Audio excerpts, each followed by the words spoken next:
Krystal, what are you taking a look at? Fortune is reporting on a stunning warning coming from the Economist of a large and storied investment bank. According to Albert Edwards, global strategist for Societe Generale, corporate profiteering has become so outrageous that it could trigger the end of capitalism itself. That's what he said. Specifically, Edwards writes about how companies have used the excuse of inflation to jack up prices an astonishing amount, such that this greedflation is itself causing far larger price spikes than any other factor.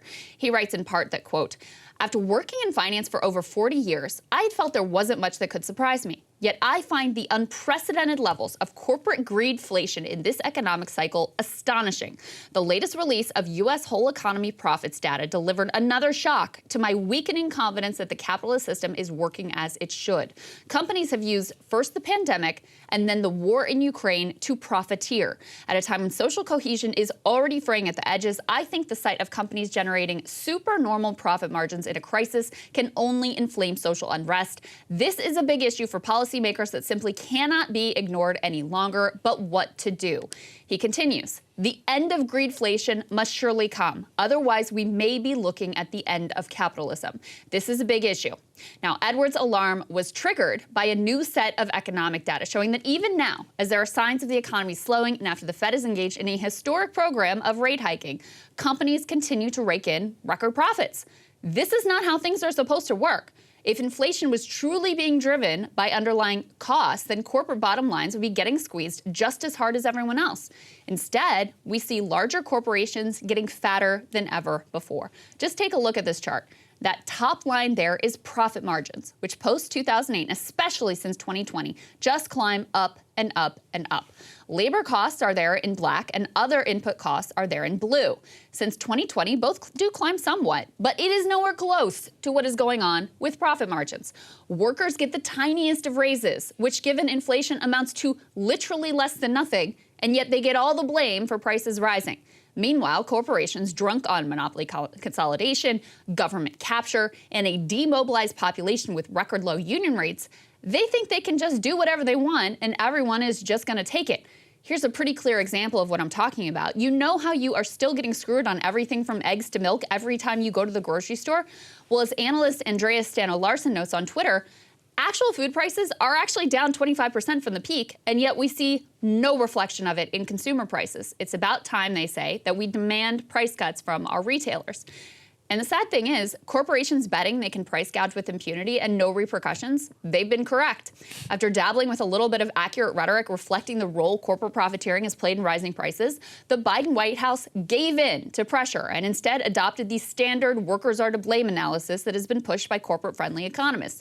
In particular, according to reporting from Jeff Stein, it was Obama economist Jason Furman and final boss of neoliberalism Larry Summers who persuaded Biden and co. that the very serious and very smart people did not think it fair to blame price gouging for inflation. If corporations were hiking prices, well, that was the free market. If workers were demanding higher wages, then that must be stopped at all costs, including throwing millions of them out of work and sending the whole economy into a potential recession.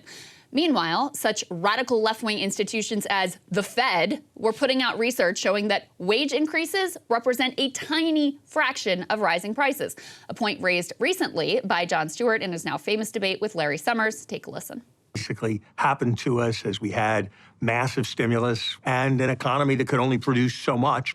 We had huge levels of demand, and those huge levels of demand kept pushing up prices and pushing up wages. But ultimately, it was you put too much water in the bathtub overflows. You put too much demand into the economy, and you get high and rising prices. But the San Francisco Fed says that is demand is maybe 30 to 35% of the inflation. Wages are really around 20% of the inflation. There's a huge corporate profit aspect to it. There's a huge supply chain aspect to it. But our method for controlling it seems really much more focused on wages and employment.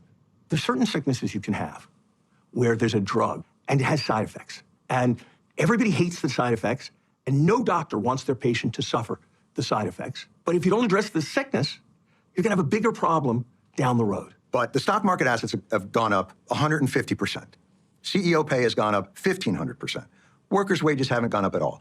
I think you're misdiagnosing the sickness. And Jon Stewart is precisely right there. Now, the reason Albert Edwards is so alarmed by this whole situation and sounding such dire warnings as to say capitalism itself could be brought down by greedflation It's because we haven't really seen anything exactly like this in history.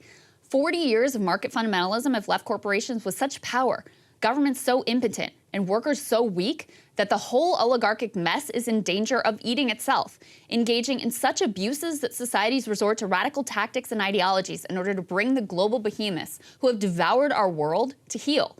That is why, ever so tepidly, you're hearing a few very sober-minded economists call for policy responses that have been considered off the table for quite some time.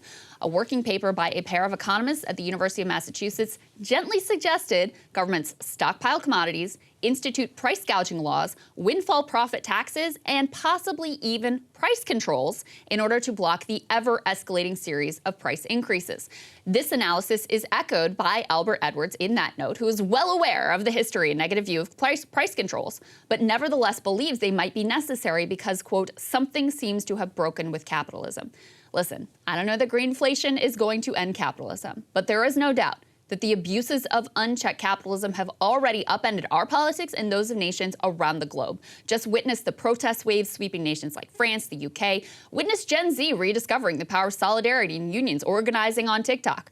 But as supposedly radical policies like price controls are raised, remember, the truly radical path is the one that we've been on. A nation, a culture, a world that is run exclusively for the benefit of corporations.